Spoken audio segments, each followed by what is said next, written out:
Hello and happy Thursday. Jon Rognerud, co-founder, creative director at chaosmap.com. I am splashing up the banner here right now. If you want more information, go to chaosmap.com, chaosmap.com.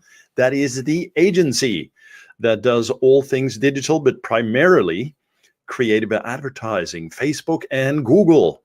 And of course, we love to do consulting and training with companies and individuals, entrepreneurs that have a established business already in place. And so today I am excited. Hey, have you ever heard me get on here and I'm not excited?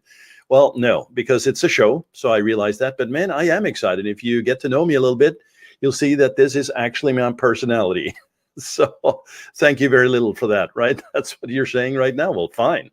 I'll just keep going with this. And here we are. It is a fine Thursday, a little cloudy in Los Angeles from the digital studios here in the South Bay. But listen, we're going to be talking about sales today and sales process. This comes up quite a bit. In fact, we launched a new client this week. They're in the professional services space. I'll leave it at that, kind of higher end. But ultimately, we were able to ramp up pretty quickly. In fact, they're getting leads here on the very second day. We actually saw a few coming in the first day, and we launched them in under a week. And all of that is fine, but really, what it comes down to is expectations management around what happens when leads come in, and what happens to the sales process.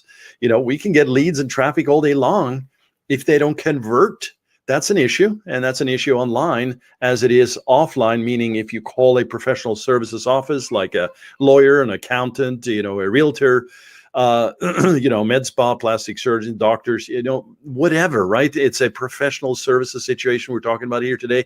There is a sales process there. And if that's not fully vetted, and if that's not in place, and if there's not improvements made based on metrics, you're not going to be too happy with the traffic, right? So it doesn't matter. You could pour more on the front end, your top of funnel.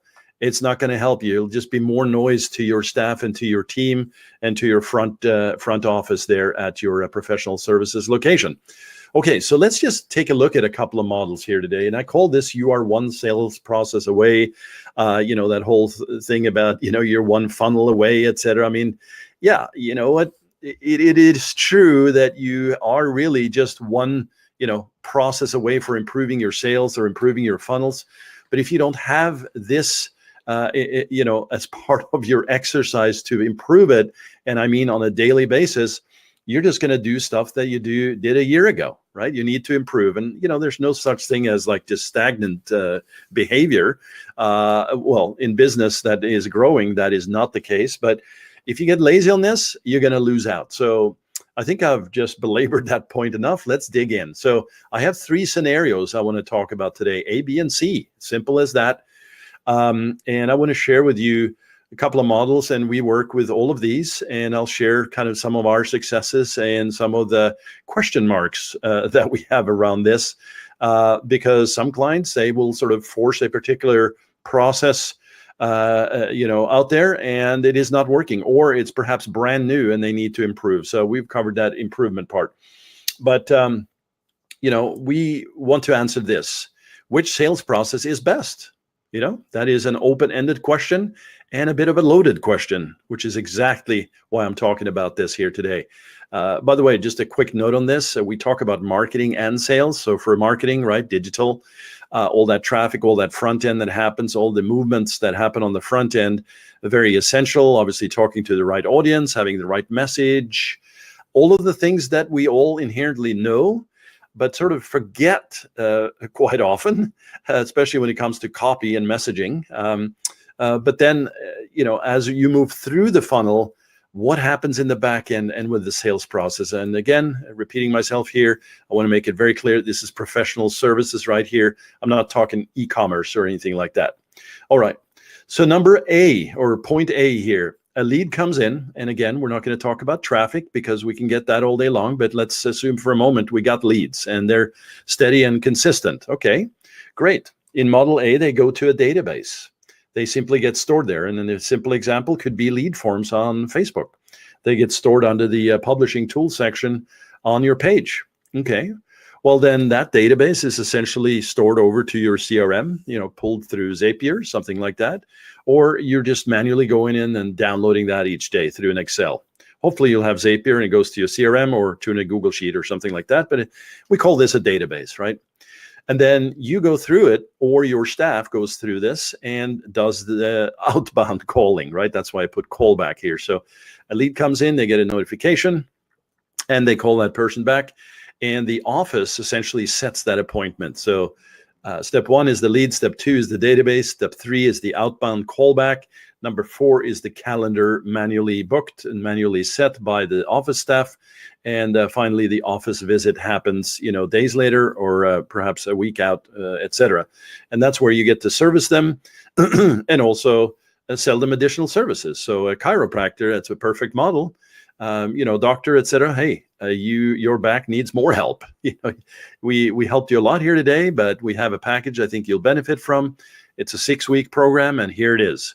Well, right there, I've talked about these steps here up to that point, but that is a big deal, because for a chiropractor, when you go through this model A here, which we can set up for you, right? That's not that hard, right? That's easy enough to get going.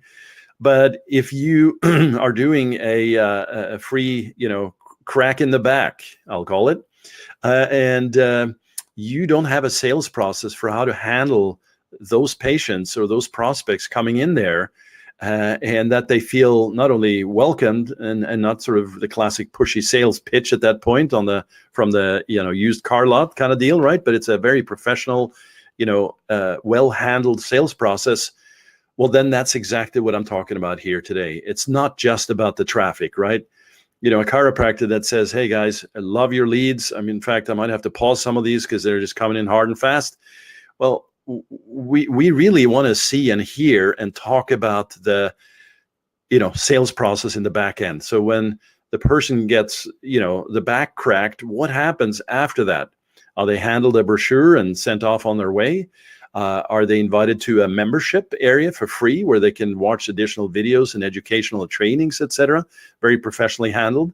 Or do they just get a business card and, hey, we'll talk to you later? There's so many variations in here. Of course, there's the human connection, the eye-to-eye connection. Somebody might feel, hey, that was an awesome visit and I appreciated the services, but I didn't like the doctor. Or, it was something about the front office where, it was very busy and I felt like I was more herded in there than anything else. There's just so many variables here. And as a media buyer and as a traffic generation company, those are things we don't handle, right? Or we don't have visibility to, but we do actually help train staff on this. That's where we can come in and improve. But how can we improve all those moving variables? Well, it starts with metrics. Do you know what the conversion rates are? So we start with the top of funnel and then we drill through. And, if you're getting 100 visitors from the top and it goes to, the database, as I said, and they call back, and the conversion rate for the callback is, out of 100 people, they only book 10. That's 90 people that are left out. What happens to those people? Are they just simply tire kickers, not interested? Or was there something that happened at the front desk there where the call wasn't handled correctly? All of these things need to be mapped out, and they need to be scrutinized, and they need to have a number associated with them, typically both a number and a percentage, right? So we can map this out. Imagine if somebody, again, comes into like a med spa, right? Or even a plastic surgeon, they come in and just get some Botox done on their face, right? Maybe there was a free trial for, some cool sculpting devices new in the marketplace, etc. How was that whole experience for them? And one way that you can get feedback on that is, instead of just asking them, how was that? And then shoving a review in their face for Google Maps, is to actually say, listen, we have a quick survey here. It's all in confidence. I really appreciate the feedback. Thanks for coming in here today. And by the way, here is a great resource for you to learn more about X, right? And then that resource is, of course, your website with a library of some videos that they can watch at their leisure. Many opportunities here to revive and improve that whole experience. So I've covered a lot here in A, and that's on purpose because they're going to appear in B and C as we dive into that as well. But hey, how do you like them apples? You can clearly see that being a media buyer and planner and traffic and lead generation specialist doesn't matter if the office doesn't have their act together. Okay, so that's A. Track B here is the same scenario. Leads are coming in, but in this case, rather than going to a database, the prospects actually call the office directly.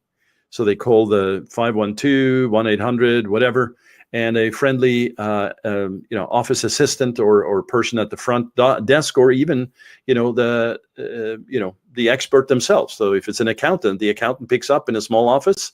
That's fine. Hey, this is Bob. How can I help you? Right? That's not necessarily the greatest opening either, but I'm just telling you that's how this flow in B works. So they call the office and they decide, hey, it's a good fit. I think we can help here. You want to come in for a consultation? Great. The person at the office books that appointment with a manual calendar, and then the office visit happens. And the same thing, the service plus the upsell, right? I just put plus $ here. And so that's the model there. But, you can clearly see with a few shorter steps here. But the same thing needs to happen. The sales process needs to be vetted, verified, and created as optimum, and of course, continually improved. And I'm going to talk about at the end here why I think one model is better than the other. But let's move on to C. So C here is the same thing. Leads coming in. And it goes to a calendar and a database, and it's all automatic. So essentially, they click on an ad or find you organically, land on a page where it describes all the services, all the opportunities to help that person. And hopefully there's good copy here. I mean, we talk about sales process, that's getting right into copywriting. And the person gets so inclined that they actually sign up automatically into calendar and database. The booking is done, it's completely hands off, and the office visit happens with the service plus the upsell, same thing. Only 3 steps in that final C model right there. Now, if you ask any professional, owner of professional services business, again, whether it's a doctor, chiropractor, med spa, lawyer, accountant, realtor, you know what I'm talking about here. High-end professional services. Well, they're going to probably say, dude, give me C all day long, hands off. I don't have to do anything. They just show up at my office.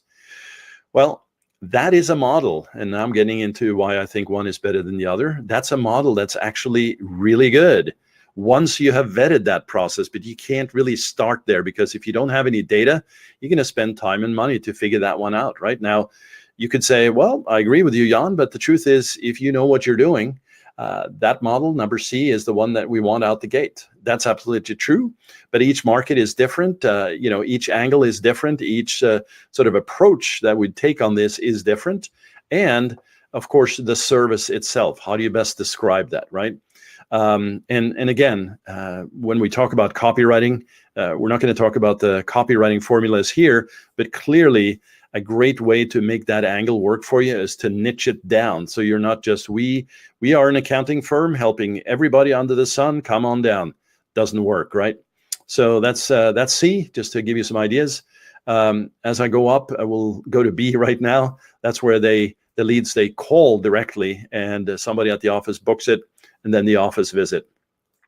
That's one that we like more, that I also like better, right? Because they're calling the office and it creates that personal connection right out the gate. However, to get them to call is going to require more work at the front and very top of funnel. So that means you need more media, more content, more strategic discussions and visions about how do you do that, right? And that's also true for C. All of them needs that creative angle and different ways of presenting your information. But certainly you're going to definitely spend some time vetting out the top of funnel here, because you don't want just anybody calling the office at that point, right? You really want to do a good job, pre-selling, pre-framing, pre-vetting, if I can say that, before they call the office. That means it's going to be a lot of work on the marketing side to get that all handled, right? So here's the one that we like to ramp up with, and that's A. It's the longer cycle, but it's the one that, frankly, can have better success overall, and certainly out the gate, because this is the one where you drive leads to a database, right? They come into a database through a conversion point, and that can be lead forms, as I mentioned. It can also be the classic, 10 things you should know before hiring your next accountant guide type thing, like through a lead magnet. And so you're really sort of building up credibility and authority through that. And of course, your email list as well at that point. But then when you actually call back, you are a welcomed guest, not a nasty pest, right? So when you call back, hey, this is Bob, Susan, appreciate you downloading our guide or coming into our system today. Just wanted to reach out and see if we could help you with anything, right? And of course, different businesses here will have different pitches or scripts for this. But now you can actually ask the person, and they are going to almost wait for your call. We use this model. I actually use it personally also in my consulting business. And when I call back, man, it's just nice to hear people say, hey, Jon, man, how you doing? I just downloaded your guide. I just got your free video. I just saw your webcast, man. Yeah, let's talk. Like they're basically saying, let's talk, right? Instead of who are you? So that's a great way to come in, and you calling them back and you're booking them. Now, that doesn't need to be you, the professional. That could be your admin or your team or whatever. But essentially, you can, give them the holistic view to your process and explain everything that needs to be happening or does happen, as well as, hey, we have taken care of you. You are booked. We already have a slot. We see it at 11:30 is working great for us. If that works for you, we got you in here, and here's a couple of things you should know before you visit, etc. I mean, very personal touch here, right? More work, as in time, hours, right? But these are the clients you also want because they're pre-framed and pre-vetted, as I said. And then when they come to the office, hey, great to see you face to face. What a great guide. What a great experience here. Appreciated the callback, et cetera, et cetera. And again, there's some steps in between here I haven't included, but things like follow-up, right? Because even if you talk to them and say, hey, next Thursday at 11, sounds good, we'll see you. You don't just wait and hope they show up. You got to show up with some emails in between there. You got to show up with some follow-ups. Could even be a reach out or an SMS to, confirm and to let them know that, hey, we're here for you, right? So much more personal here, much more, attention to details overall. So the A model is the one that we like, and the one that we also will be able to tune and service quite well, because we can not only track all this, which is true for all of the models, but here we can get into what's actually happening and where it breaks down and optimize those things. And again, true for all A, B, and C here. So anyway, I'm talking fast here because I really wanted to just get through this before my next meeting happening in 10 minutes, no less. But hey, if you have any questions about this, just go out to chaosmap.com, chaosmap.com. And we also have a training program that's starting next week, unbelievably so, coming up fast. And if you want more information, just reach out and we'll get you going on that as well. And other than that, hey, appreciate you coming in live on the Media and Marketing Podcast. Love all your questions and feedback, and I've gotten some great reviews. If you'd like to review on iTunes as well, please go there, subscribe, and give a quick review. An honest review is always good, right? So thanks again, and have a great day, evening, or night. Jon out. See you guys.